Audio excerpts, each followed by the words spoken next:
Allahu, Allahu, Allahu, Allah. Bismillahir Rahmanir Rahim. Alhamdulillah wassalatu wassalamu ala Rasulillah wa ala alihi wa sahbihi wa man wala. Assalamu alaikum wa rahmatullahi wa barakatuh. Welcome back, dear viewers. Just before the break, we were discussing this whole concept of deviation with regards to God Almighty's beautiful names, and we were looking at the lesson cited to us by Ibn al-Qayyim rahimahullah, and he says that this deviation happens when four things happen. The first thing he said is when we actually give a name of God Almighty to something else which is not worthy of worship and something that shouldn't be worshipped, like an idol. And we gave an example, like the Quraysh used to call one of their idols Azza, which is from Aziz, and Aziz is from the names of God Almighty. The second deviation is when we give God Almighty a name which is not befitting, like the Father, for example. And the third point that I left you all to ponder over just before the break was this whole concept of describing God Almighty in a manner that's not befitting. Like some people before us used to say that God Almighty is faqir. They called him faqir. They called God Almighty poor. And they claimed and described God Almighty's hands as being tied. They described God Almighty's hands as being tied, and God Almighty dealt with these points in His book, subhanahu wa ta'ala. So this is from deviation, and a person who does this indeed will be liable to facing the punishment of God Almighty, set aside for those who deviate with God Almighty's beautiful names. The fourth deviation happens is when a person cancels the attributes of God Almighty's names. So we should never ever do that. We should never ever say that this name is void of an attribute, void of a meaning. And if we do so, then this is from deviation, and we seek God Almighty's protection. Some groups that ended up becoming misguided ended up cancelling the attributes, the meanings of God Almighty's names for many reasons that's beyond the scope of our series and discussion together. Remember, we said our time together is dedicated towards learning that which inshaAllah grows ourselves and grows our character. But for the purposes of this discussion, we should be aware that a time came where people actually denied God Almighty's names having certain attributes, having certain meanings, and this is from deviating. This is from deviating with regards to God Almighty's names and attributes. Now I know I said that Ibn al-Qayyim has discussed four ways that deviation can happen, but there is a fifth that he has said. May Allah subhanahu wa ta'ala have mercy upon him. So basically there are five ways. There are five ways, and this fifth way is when a person makes the qualities of the creation of Allah the same as Allah Almighty is. Making the qualities of Allah as that of the creation. So for example, we take the quality of God Almighty and we take the name of God Almighty and we give it to a human being and say this human being possesses the quality of this name in the same level or at the same level as God Almighty. This is dangerous. This is dangerous, and this is deviation, right? So for example, we have some people who say that or they give a human being the attribute of being ever present, right? How they're ever present and ever seeing. Nadir, that this person is ever present and ever seeing.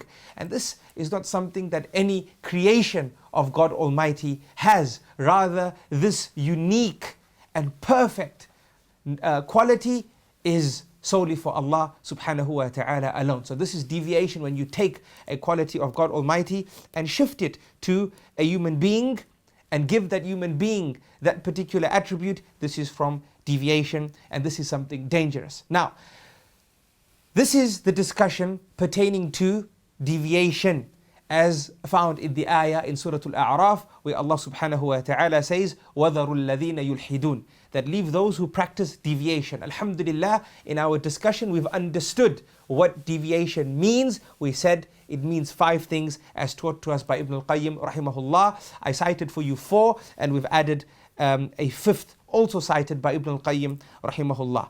Then Allah subhanahu wa ta'ala in the ayah that we discussed says, فَادْعُوهُ بِهَا.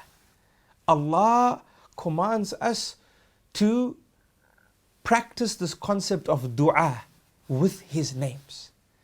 And we learn from this that it is the right of the beautiful names of God Almighty that we practice dua with these names. And many of us know what dua means, but the reason why I'm citing this particular lesson in our session together is to highlight the exact meaning or the depth in terms of the meaning of dua. Dua, brothers and sisters, is of two types. The first type is known as dua al-mas'ala, right? Or the first type for the purposes of our discussion.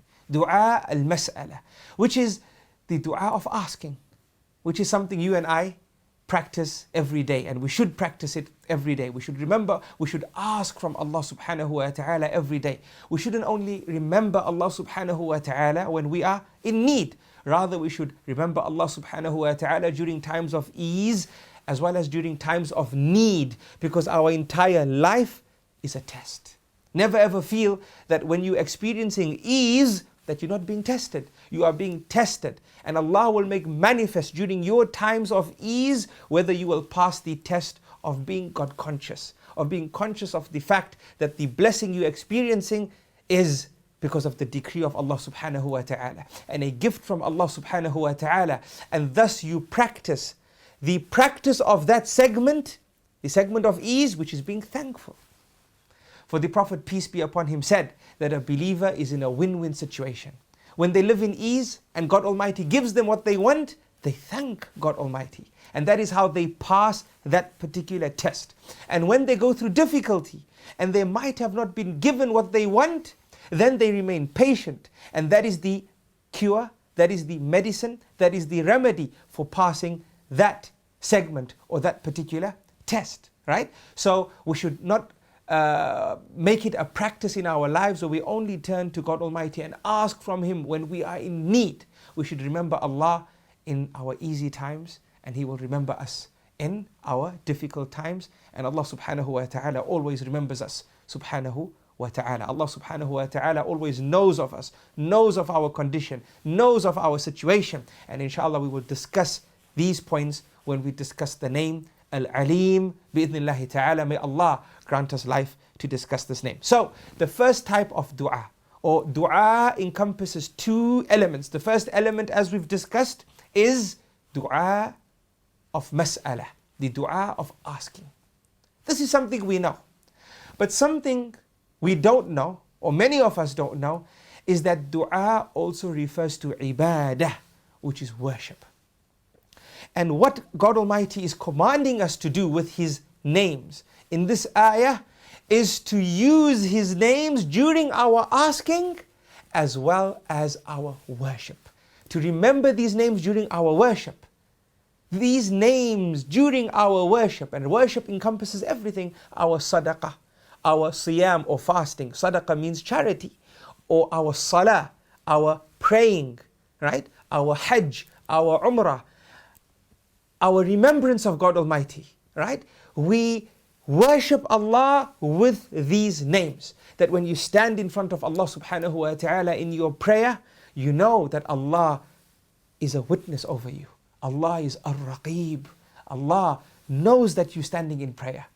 And Allah is watchful over you and knows what you're doing. And He's Shaheed. He is a witness over what you're doing, right? It's not a case that you worshipping for the sake of worshipping. And when you worship Allah with these names, then this is what I was talking about in the first episode. These names grow our khushu in our salah, grows our contentment in our salah. When we put our head on the ground and we prostrate and observe sujood with this name of Allah subhanahu wa ta'ala, we have an acute level of awareness. We have a heightened awareness, and our sujood becomes much more than what it normally is. Subhanallah, subhanallah. When you go into sujood, it becomes a place you hate to get up from. Allahu Akbar. How many of us, we pray salah as a chore. Allahul Musta'an. We pray salah as something which we have to do without ever feeling the sweetness from that ruku' and the sweetness from the standing, the qiyam. The ruku' means the bowing, the sweetness from the prostration or the sujood, right? We want to fix that with the series, insha'Allah ta'ala. May Allah subhanahu wa ta'ala inspire us. Wallahi, I came across a new Muslim. And she said to me that, please advise me, because I went to the mosque to pray Salatul Dhuhr, and the Salah was only 10 minutes. And I thought to myself, that's fine. That's fine. She goes, is this correct? I said, yes. So she goes, there must be something wrong with what I'm doing. I said, please forgive me. I'm learning. Please forgive me. I said, no, feel free to ask. So she said, so I asked her, I said, how do you pray? She goes, I don't know. But when I pray, it takes me 2 hours. Allahu Akbar. Allahu Akbar. When I pray, it takes me 1.5 hours if I just prayed the 4 units. I said, how many do you? She says, if I complete it, it takes long. I said, subhanallah, tears came to my eyes, and I can't help but feel tears now. I said, how come? How come? She goes, I don't know. And she burst out into tears. She goes, but when I put my head on the ground, I can't get up from it. It's very hard for me to get up from this position. Allah understand. Wallahi, she cried and I cried, but haqq was with her. Allahu Akbar. Allahu Akbar. She says, I'm 60 years old. When I put my head on the ground, I think of 60 years of wasted time of my head not being on the ground. So I put my head on the ground. Allahu Akbar. And I think, how can I get up from here? I need to make up for 60 years of time. What a lesson that was for me that day. Allahu musta'an. For my own prayer. For the prayer of my family and friends. And I shared with her an advice to make sure that her salah does not exceed the time limit for that salah. I told her, enjoy your sujood, enjoy your ruku', enjoy your prayer, but ensure that the time of salah doesn't end before you complete that prayer. That's all. And I advised her to remain upon what she was upon, and that indeed she was right. Allahu Akbar. Imagine that. Imagine that. That is a lesson for born Muslims and a lesson for those who learn the names of Allah, but those names don't grow them. Those names don't grow them. So this is it, O servants of Allah and O children of Adam. When we worship Allah, as Allah subhanahu wa ta'ala says in this ayah, worship Allah with His beautiful names. In your worship, in your salah, in your zakah, in your hajj, and everything else, as well as when you ask Allah subhanahu wa ta'ala, ask Him using His names. Oh, most forgiving, forgive me. Forgive me. Oh, most merciful, have mercy on me. And so on and so forth. I leave you to ponder over these points. May Allah preserve us in His obedience. Until next time. Assalamu alaikum wa rahmatullahi wa barakatuh. Allahu, Allahu, Allahu, Allah, Allahu.